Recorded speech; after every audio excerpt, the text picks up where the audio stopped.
get our third guest of the day, man. We've got the homie Blk Tray, Travonne, man. He does a lot of things. Got a new basketball show called Hoop Sense, man. You can check that out. Since the last time you had him on, you probably heard his voice on the Jason Tatum commercial when he won the NBA Finals, man. Doing big things. Trey, how you doing, bro? What's up, man? Why you got them glasses on? You Hollywood as hell now, bro. This ain't getting money. Hey, Scott getting money, bro. Hey, man, I'm in a festive mood today, brother. Well, Uncle, I say, whole world know you getting money, nigga.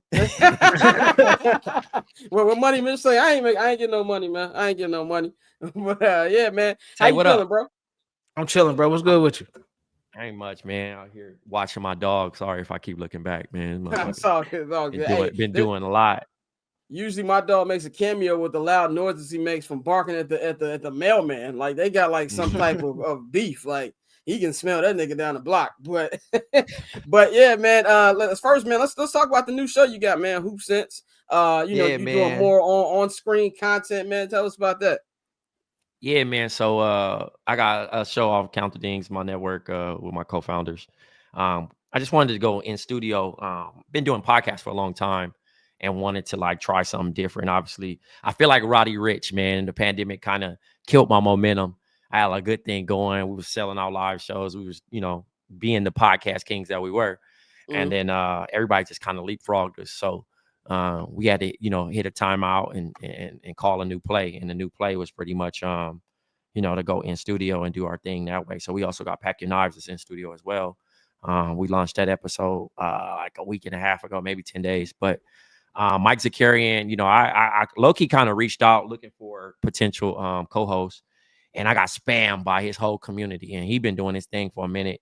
And we did a test run and the chemistry was there.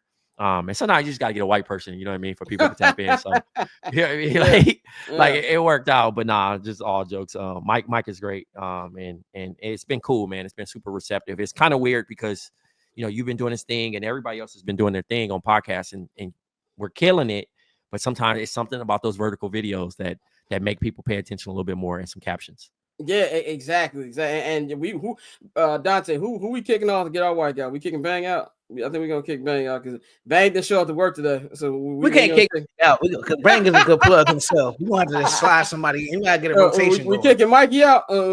Somebody gotta go. 6 is a crowd, nigga. Like that's Hey man, you get a white co-host, man. They start listening, bro. Right? Exactly. Who we got? We gonna have Courtney and Mikey play rock paper scissors. Best out of 3. Who stays? But yeah, man. Let's talk some NBA. Last time we had you on, man, it was right before the NBA Finals. We were talking about the Celtics and things like that, man. And it was actually funny. Like, can you tell us like how did the whole Jason Tatum commercial thing happen? Because that kind of was something just as soon as they won, I was like, hold on.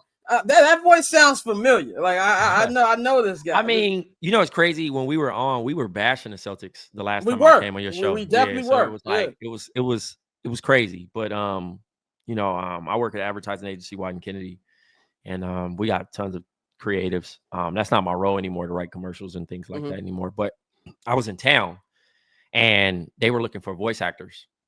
So they was like, "Yo, Trey, would you do it?" Now, I don't get no royalties from it because I work for the company, so it's like a conflict of interest. But I was like, I'm gonna just throw this. I'm gonna throw this joint out. I'm gonna throw this joint out. You know what I'm saying? And just try to build a resume. So I was like, all right, I'll do it. And I did a couple reads, and they was like, yo, this shit, this actually works. And Jordan approved.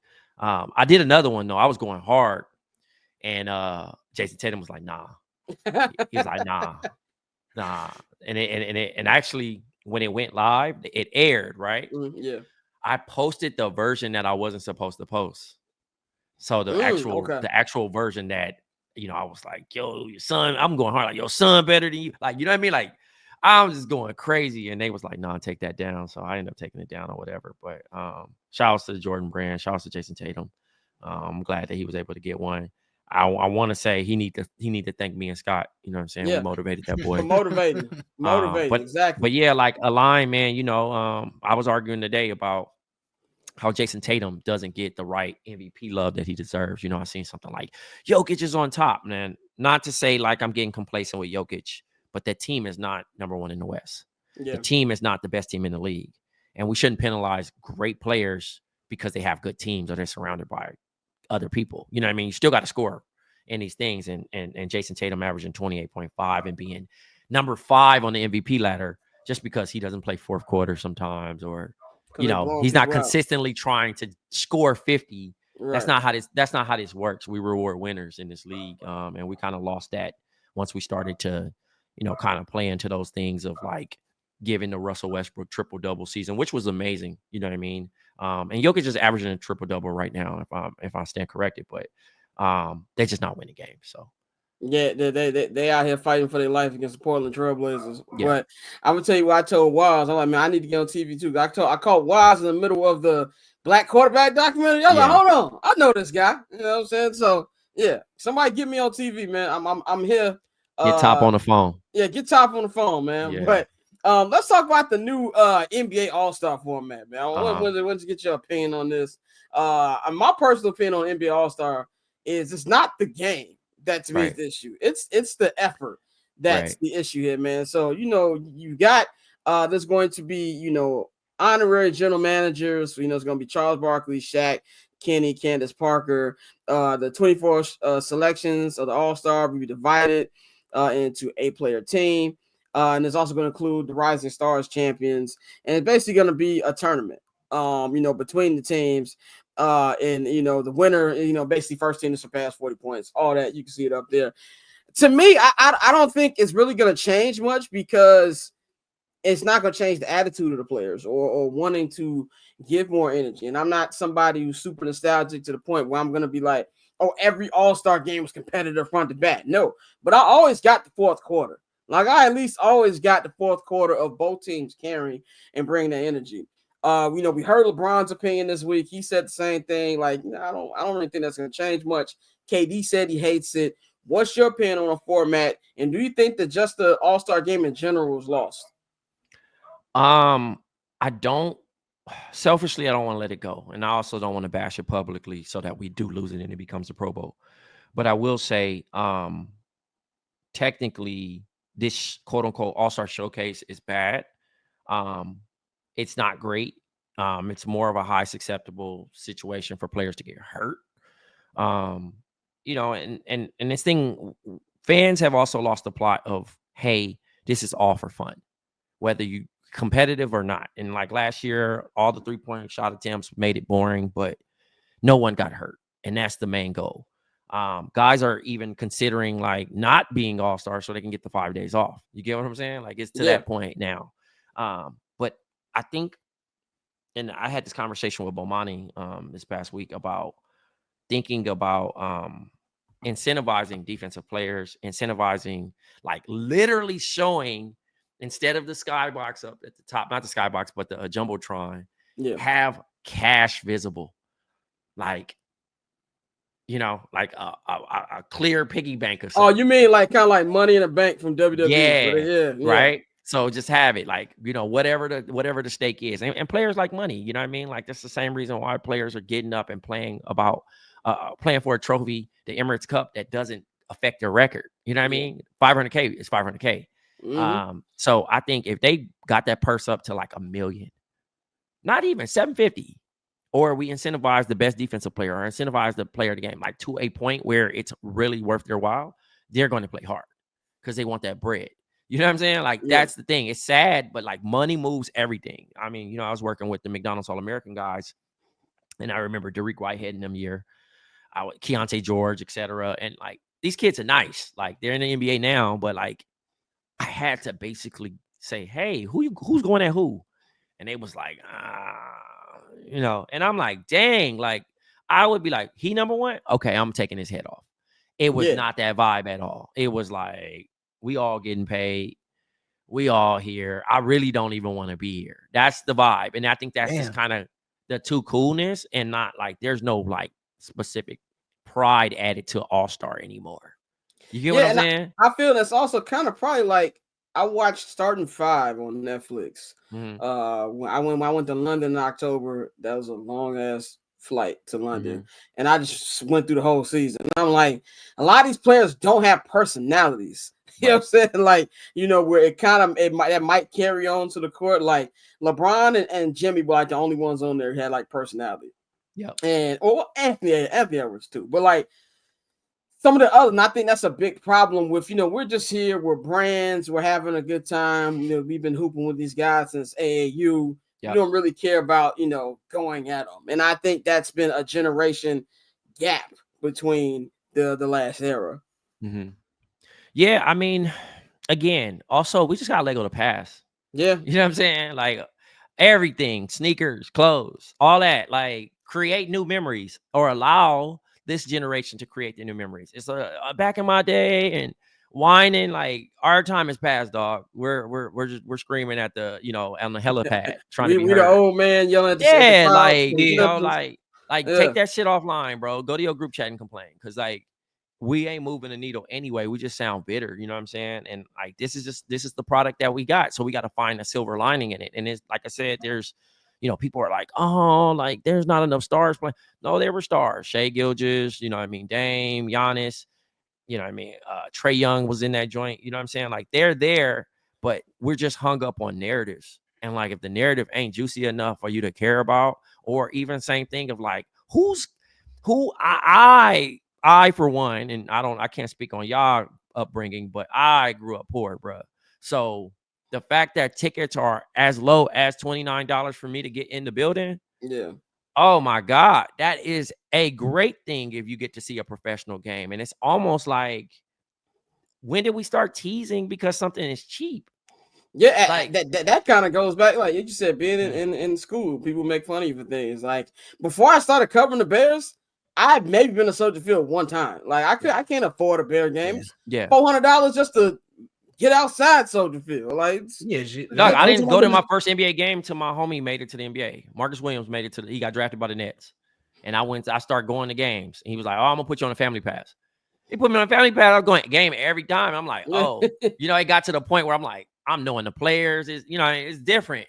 But going to my very first one, I was so geeked. I had a post game pass. I'm hyped to see Clifford Robinson. Like, you know what I'm saying? Like Uncle Cliff, you know what I'm saying? Rest in peace. But like it was crazy, you know what I'm saying? Like, but we got to get back to like actually just appreciating stuff. You know what I mean? Like everything's just too cool and normalized, bro. Like anything you look at, you're just like, Like Yin Yang Twins performed at my company party last night. I was hyped. I saw it on your IG. I was hyped, dog. Like I'm like, dog. Let me take my cool shades off for a second and just really enjoy this moment, because I can't act like this normal. I know I'm around people all the time. Shit, even people look at me crazy now, like as somebody, and I'm still just the same old Trey. You know that. Go ahead, definitely, bro. It's funny, we talk about the perception of the NBA and like the focus on narratives and everything like that. And I feel like that's boiled over into the viewership problem. Now, one, should people even be worried about the ratings? Because I feel like this is something that come up. No, if you don't work if you don't work for no cable company, if you ain't one of the analysts getting paid, getting that chili, you just need to shut up. You know what I'm saying? Like it's just a conversation. And the thing is about social media, I'm a part of social media. I need these topics because we are podcast hosts and we talk about the thing. We really don't compare we don't get off air and complain on our free time. We're watching just like you. So as you complain about these things, when did you ever compare? It's like analytics, bro. When did I care about Iverson taking 29 shots? When did I actually care about if somebody, you know what I mean? Like record sales really didn't matter. I did not care about if somebody went gold or plastic, if it was something I truly enjoyed. I didn't know nothing about it till 50 Cent started calling himself Curtis in the Scope Jackson. You get what I'm saying? When it I was like, oh, that's what sound scan is. I didn't know before then. Yeah. Like when we start talking about viewership and all that other stuff, like that's just stats. That's ego stuff for arguments. You know what I mean? See, I knew that's like digging through a trash can to find a problem. I'm not watching the game and saying, see, man, we got to turn this shit off by the end of the first quarter because they only got 16% viewership. What? Could you imagine if they had a viewership rating? Each quarter? That would be terrible. Yeah. What? That would be terrible. Quit fronting on the internet like you truly care about the actual viewership numbers. It's fine. Yeah. I do understand. I do complain about the 3-point shooting because a lot of people can't shoot. You know what I'm saying? I'm watching Dylan Brooks shoot and then kind of do this, like a lean after he shoot. Like, damn, I hope it go in, or I shouldn't have shot this shit. Like, we got to get back to shaming people for who got bad 3-point percentage and can't 100%. really shoot. You know what I mean? 100%. It's like now coaches is like, hey, if you're open, take that shot. Yeah, I think that too, NBA Cup game, the Thunder should not have been like 4 for 22 from 3. Oh my goodness! Like I thought it was a typo. I was like, there's no way they're shooting 13% from 3. Like what is going? That's my biggest issue.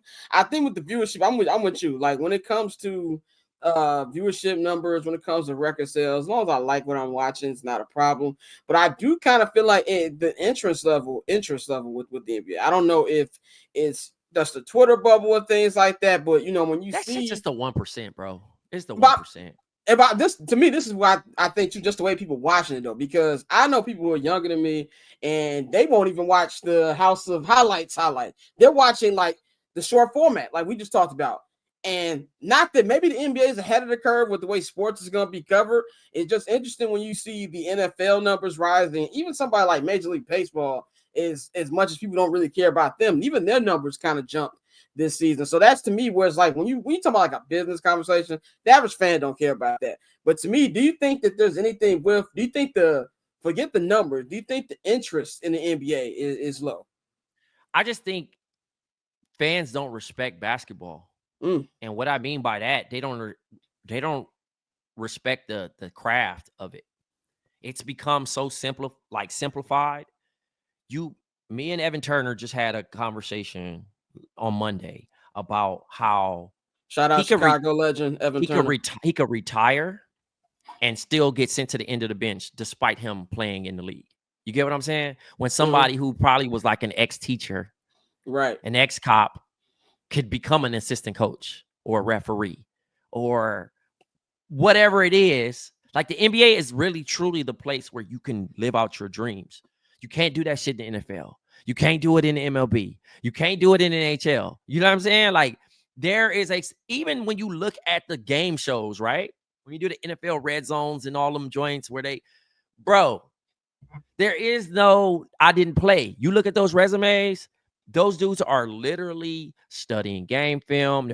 I cannot break down football like I break down basketball, but I actually played. I played college basketball. I'm saying, again, I'm the greatest basketball player of all time. I have high IQ. I was a point guard, pass first. I came out at a different time. But at the end of the day, at least I played if somebody called me out and said, oh, man, like, shut up. You know what I mean? Right. I played. I've earned the respect from these guys that made it to the next level. I played at one point in time.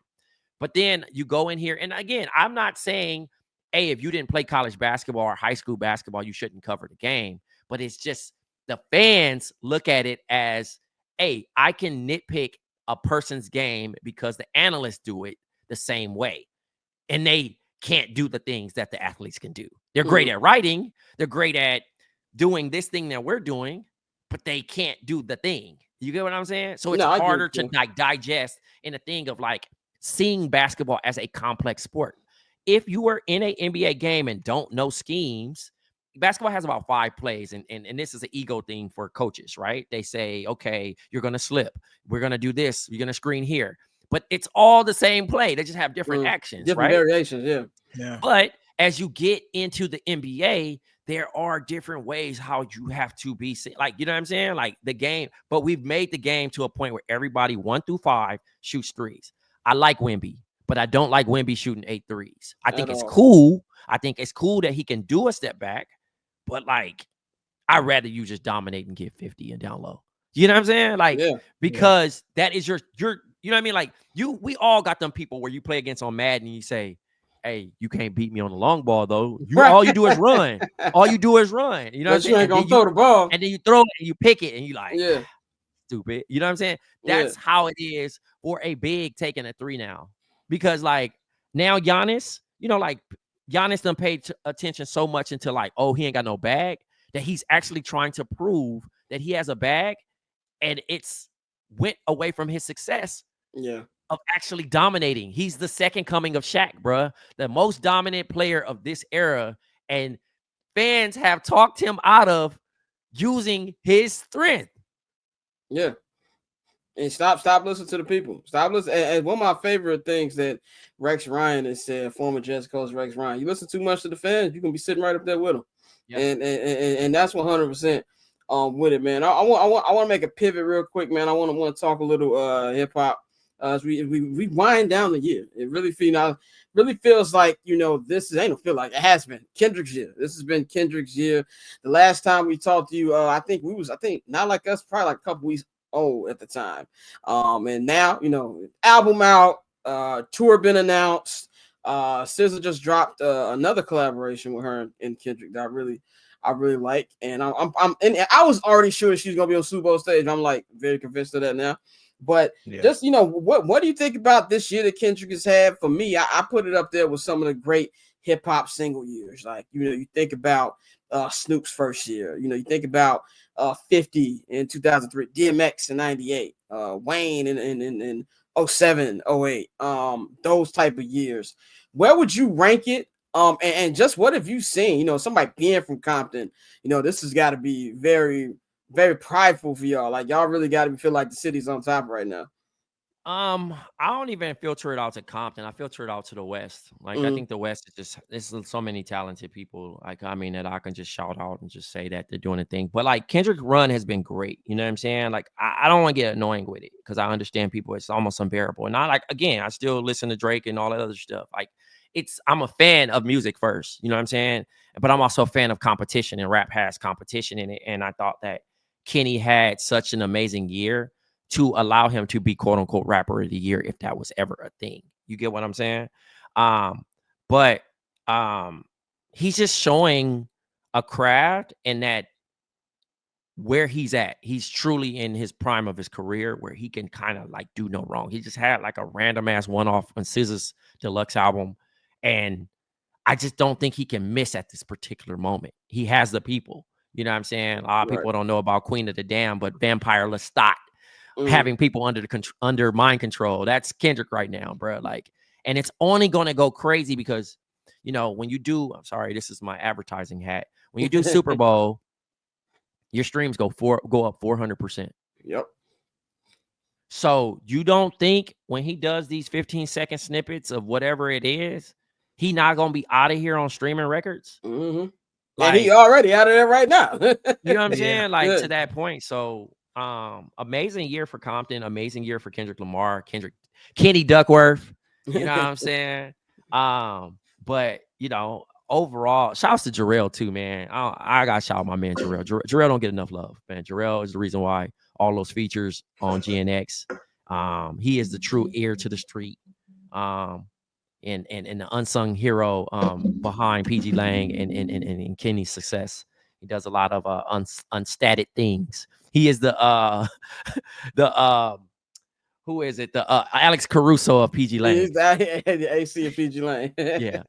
Shout out to him, man. And as a day one Kendrick fan, I've been a fan of Kendrick since first time I heard Michael Jordan's song. And I was like, who the fuck is this? Like, overly, you know, I was like, what is this?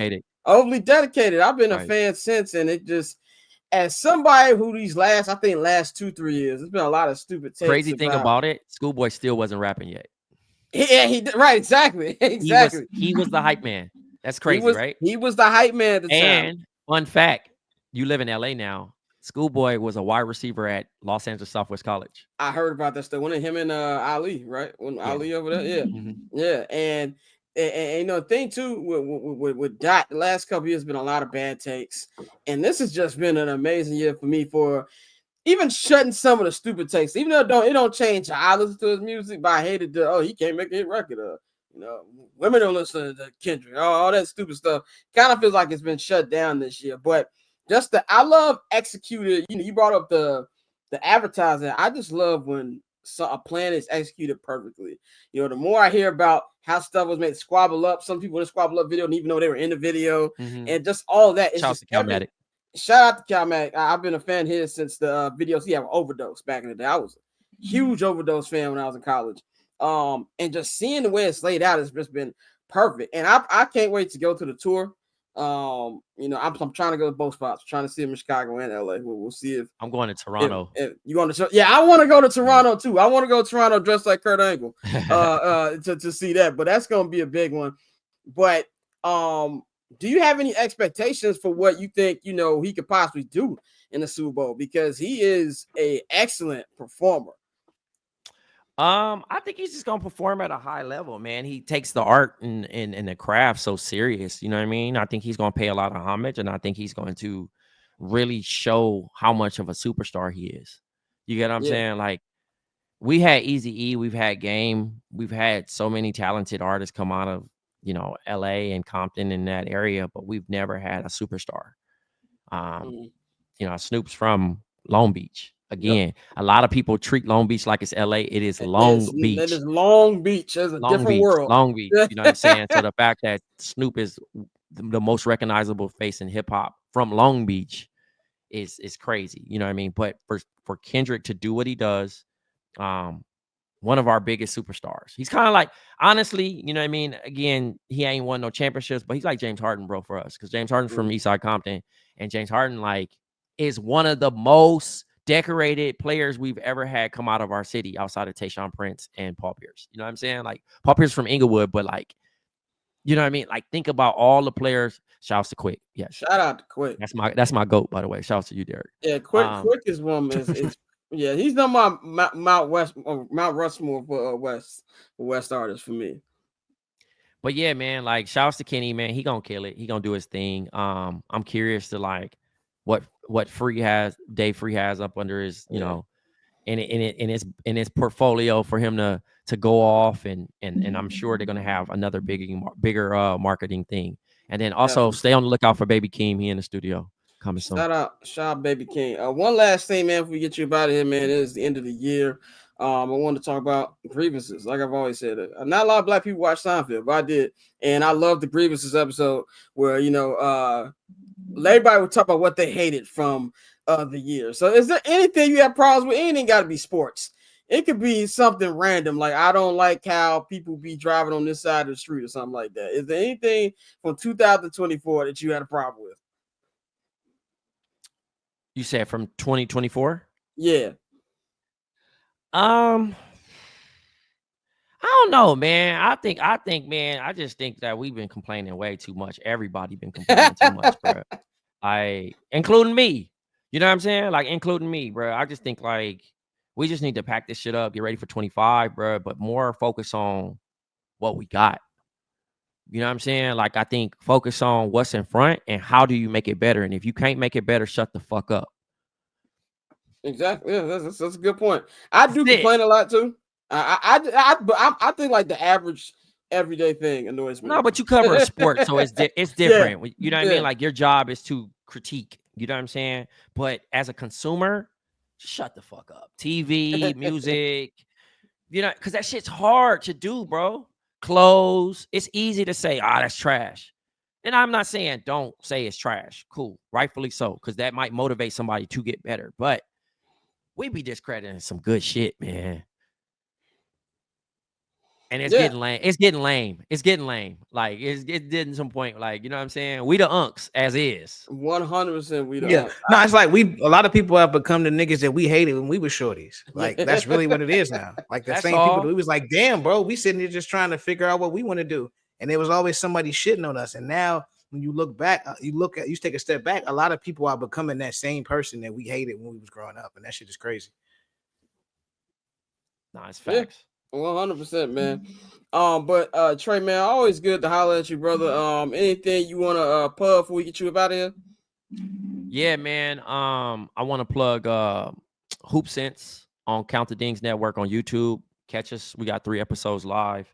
BOMM Pod, Black Opinions Matter. We live on StreamYard just like this.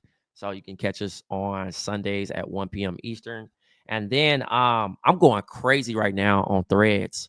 Basketball Threads. They put me, they showed your boy love and got me in the suggested following list with Malika Andrews and all the heavy hitters as one of the voices of NBA Threads. So tap in over there. And then I'm on Blue Sky too, but you know what I'm saying? You know, y'all support Scott in anything he do, bro. Run it up. Thank you, bro. Thank you. I'm on Blue Sky too, but I just got that as backup, just in case. Can I explain the science really quick? All right. So Twitter, if you still want to be toxic and you still want to keep the know of the real time things, stay on X. If you want to build community, use Threads. If you want to promote your basketball and any other content, like if you're a writer, journalist, any sports thing that you want to be respected, use Blue Sky. That's the best way to break it down, because it really feels two different worlds when you go on there, man. So Trey, always good to holler at you, bro. You have a good holiday, man. And we appreciate you. Holla at me. So cool. Triple double hat trick, I know the code too. Ice tray, go for tray, yeah we cold too. Getting paper on these player haters, old news. Money on the other line, so I'm not gonna hold you. Money on the other line, so I'm not gonna hold you. Money on the other line, so I'm not gonna hold you. Money on the other line.